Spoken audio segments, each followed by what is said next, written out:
Bonjour à tous et bienvenue sur la parenthèse d'un trio. Nous sommes toujours dans la série Lancé par vie avec un feuillet de la bonne semence. Aujourd'hui, je l'ai intitulé La solution. Le verset que nous allons partager aujourd'hui est dans 1 Corinthiens chapitre 2 verset 5.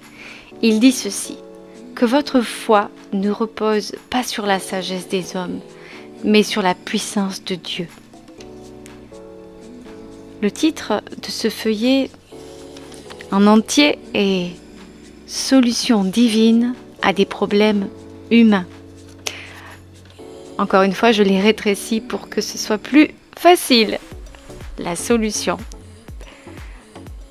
S'il faut une solution, c'est qu'il y a forcément un problème. Les problèmes fondamentaux de l'être humain restent et resteront inchangés. L'évangile n'est pas une forme de sagesse humaine qui passera de mode. C'est un message éternel, pertinent à propos de Dieu et de son amour qu'il adresse à chacun de nous. Les problèmes existentiels de l'homme sont bien connus. Il a besoin d'être aimé. Il a besoin d'avoir une espérance face à la mort. Il a besoin d'être libéré des conséquences de sa désobéissance à Dieu. Et l'Évangile répond à ces aspirations profondes et montre comment notre relation avec Dieu peut être établie sur la base de la mort et de la résurrection de Jésus-Christ. L'Évangile ne se contente pas de diagnostiquer la situation de l'homme, il propose de la transformer. Il ne se contente pas d'identifier nos problèmes, il en proclame la solution.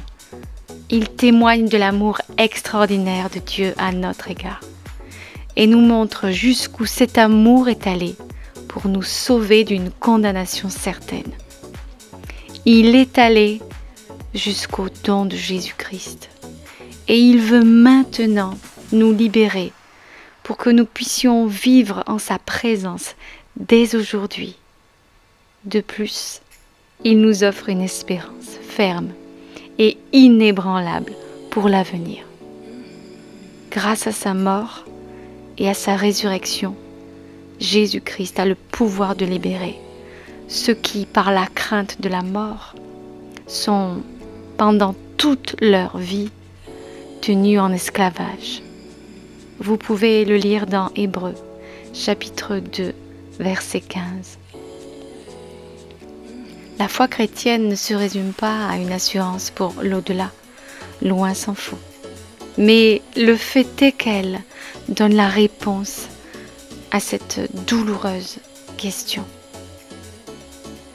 Voilà, le feuillet d'aujourd'hui est terminé. Je vous remercie d'avoir partagé ce moment avec moi. Je vous souhaite un excellent mercredi et je vous dis à la semaine prochaine.